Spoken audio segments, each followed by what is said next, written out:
Sir ఒక్క విషయం sir, ఎందుకంటే ఈ రోజు ఉదయం నుంచి కూడా కుటుంబ సభ్యులు చాలా అనుమానాలు కూడా వ్యక్తం చేశారు. దీని పట్ల ఎటువంటి దర్యాప్తు కొనసాగిస్తారని ఆ అబ్బాయి ఏదైతే కాంప్లైంట్ ఇచ్చిండో యాజ్ పర్ కాంప్లైంట్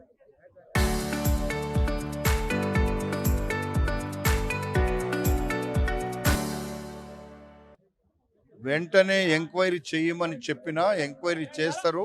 ఈ విషయాలన్నీ కూడా నేను ముఖ్యమంత్రి గారి దృష్టికి తీసుకెళ్తా. ముఖ్యమంత్రి గారే అన్ని చర్యలు తీసుకోవడానికి ఆయన్నే చేయాలి కాబట్టి ముఖ్యమంత్రి గారికి నేను చెప్పిన కాబట్టి ముఖ్యమంత్రి గారు చర్య తీసుకుంటాడని నేను అనుకుంటున్నా. ఎటువంటి హామీలు ఇచ్చారు? అమ్మ, నేను ఒక 23 లక్షలు, దాదాపుగా 22-23 లక్షలు డిపార్ట్మెంటల్కి వస్తాయి వాళ్ళకు. అదేవిధంగా వాళ్ళకు రావాల్సిన బెనిఫిట్స్ ఉన్నాయి, ఆ బెనిఫిట్స్ అన్నీ వస్తాయి.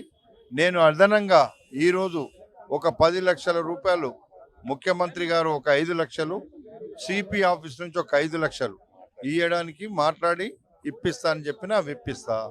అదేవిధంగా ఇందిరమ్మ ఇల్లు నేనే ఇవ్వాలి కాబట్టి ఇందిరమ్మ ఇల్లు ఇస్తా. వాళ్ళకు ఎన్ని బెనిఫిట్స్ ఆ కుటుంబానికి రాగలుగుతాయో ఆ బెనిఫిట్స్కు అదనంగా నేను కొన్ని ఇస్తున్నా, అవి నేను ఇచ్చేస్తా. సిఐ పైన ఇటు రైటర్ పైన కూడా ఆరోపణలు చేస్తున్నారు సార్, వాళ్ళ పట్ల ఎటువంటి అమ్మ, నేను అదే సిఐ మీద రైటర్ మీద చేసినటువంటి ఆరోపణలను ఏ కానిస్టేబుల్ అయినా ఏ ఉద్యోగి అయినా ఇబ్బంది జరిగినప్పుడు మా ప్రభుత్వం ఉద్యోగుల పక్షాన్నే ఉంటుంది. ఉద్యోగులకు జరిగే ఎక్కడ అన్యాయం ఉన్నా తప్పకుండా వాళ్ళకి న్యాయం చేయడానికి మేము ప్రయత్నం చేస్తాము.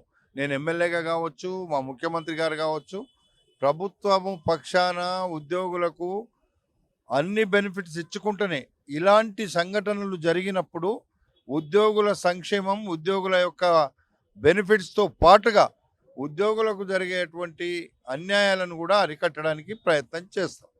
చూసాం కదా, మరి కుటుంబ బాధితులకు మాత్రము, బాధిత కుటుంబాలకు ఖచ్చితంగా మేము అండగా ఉంటాము. ప్రభుత్వం తరఫు నుంచి అన్ని కూడా వాళ్ళకి ఎటువంటి హక్కులు చెందాలో కూడా అన్ని హక్కులు కూడా మేము చెందిస్తాము. ప్రభుత్వం తరఫు నుంచి 22 లక్షలు వస్తాయి కాబట్టి తన ఉద్యోగరీత్యా దానికి బెనిఫిట్గా ఇంకా మేము 10 లక్షలు ఇస్తూ ఉన్నాము. అదేవిధంగా ఇందిరమ్మ ఇల్లు కూడా ఇప్పిస్తాము, ఉద్యోగం కూడా కుటుంబంలో ఒక ఉద్యోగం కూడా ఇప్పిస్తాము అని చెప్పేసి చెప్తూ ఉన్నారు మంత్రి. అయితే అదేవిధంగా కూడా సిఐ ఇటు రైటర్ పైన కూడా వచ్చిన ఆరోపణలను దృష్టిలో పెట్టుకొని తను రాసుకున్నటువంటి అప్లికేషన్ ఏదైతే ఉందో దాన్ని కూడా దృష్టిలోకి తీసుకొని మేము ఫర్దర్గా చర్యలు కొనసాగేలాగా చూస్తాము. ఒకవేళ వీళ్ళ వల్లే కారణమైతే వాళ్ళ మీద ఖచ్చితంగా కూడా యాక్షన్ తీసుకునేలాగా చూస్తాం. పోలీస్ డిపార్ట్మెంట్లో ఉన్నటువంటి అవకతవకలను కూడా పరిశీలించే ప్రయత్నంలో దిశగా ప్రభుత్వం వెళ్తుంది అని చెప్పేసి కూడా చెప్పడం జరిగింది. కెమెరామెన్ విజయ్తో నిర్మల, RTV.